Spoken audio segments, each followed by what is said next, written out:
High বন্ধুরা, কেমন আছো? আশা করি ভালো আছো। অনেক দিন বাদে আবার নতুন একটা ভিডিও নিয়ে তোমাদের সাথে শেয়ার করতে চলে এলাম। অনেক দিন ধরে অ্যাকচুয়ালি আমাদের প্ল্যান ছিল একটু স্নো সিটি যাব। অ্যাকচুয়ালি ব্যাঙ্গালোরে এটা একটা বিখ্যাত স্নো সিটি, বাচ্চাদের জন্য, বড়দের জন্য, এবং আমাদের অনেকদিন ইচ্ছে ছিল দিঘিকে নিয়ে যাব।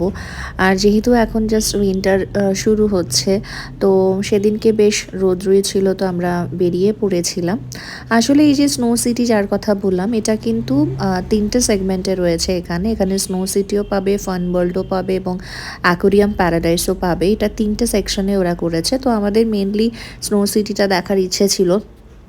যেহেতু এখন উইন্টার, তো ফান ওয়ার্ল্ড যেটা জলের পুরোটাই, তো সেভাবে আমাদের কোনো প্ল্যান ছিল না। তো যথারীতি আমরা বেরিয়ে গেলাম এবং পৌঁছে গেলাম। দেখতেই পাচ্ছ দূর থেকে, তো দেখে আমি বা দিঘি ভীষণ এক্সাইটেড হয়ে গেছে। দিঘির সাথে সাথে আমি বেশি এক্সাইটেড হয়ে গেছিলাম, বিকজ আর এই ফার্স্ট টাইম স্নো সিটি আমি যাব। তো দিঘির দেখে কীরকম লাগবে, কীরকম এক্সপ্রেশন হবে, তো সবটা মিলে একটা মিক্সড একটা ফিলিংস ছিল।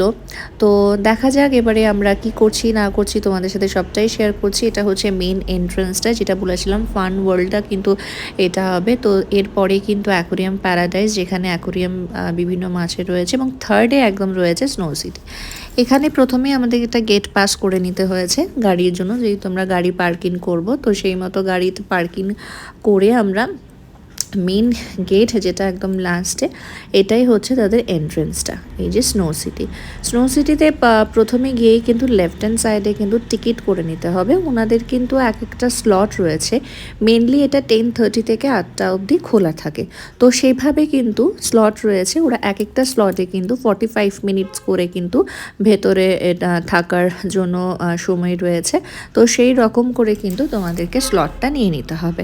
অনলাইনেও কিন্তু বুকিং করা যায়, বাট আমরা আর অনলাইনে বুকিং করিনি, আমরা ডিরেক্টলি অফলাইনে গিয়েই কিন্তু বুকিংটা করেছিলাম।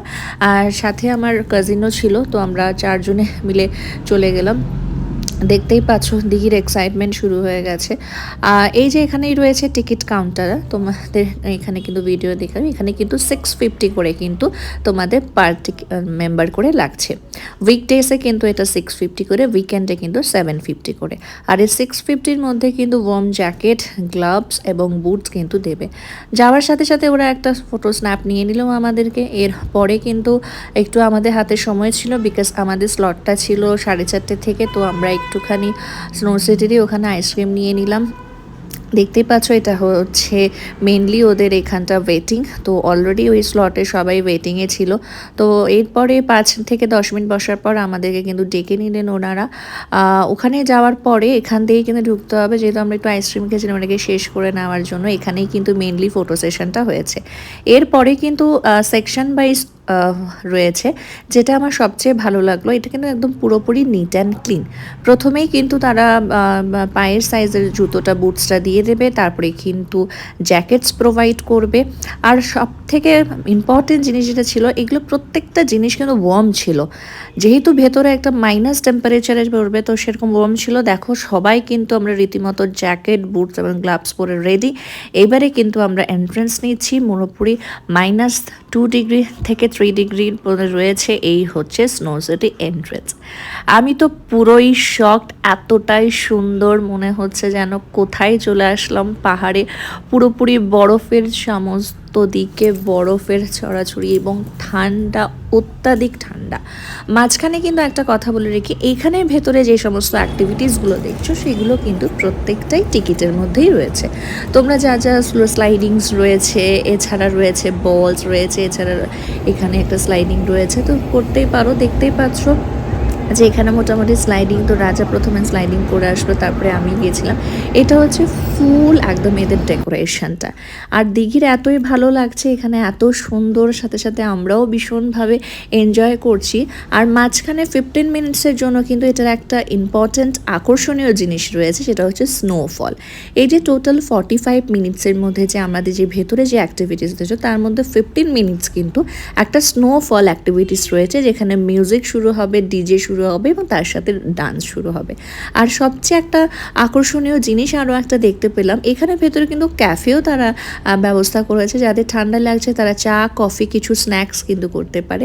এই যে দেখতেই পাচ্ছ আমি কিন্তু অলরেডি রাজার থেকে একটু দেখে স্লাইডিং করলাম, বেশ মজাও লাগছিল কিন্তু একটু ভয়ও ছিল। এটা হচ্ছে স্লাইডিং, এটা হচ্ছে মেনলি আমার কাজিন করছিল, এর সাথে সাথে আমিও কিন্তু করেছি। দিঘিও একটু স্লিপ চড়ে নিল, প্রত্যেকটা কিন্তু খুব ভালো এবং প্রচণ্ড ঠান্ডা ছিল, যেটা একটু টেনশন ছিল যে দিঘির যাতে কষ্ট না হয়। তো দেখলাম যে দিঘিও কিন্তু ম্যানেজ করে নিয়েছে, দিঘিও ভীষণ এনজয় করছে।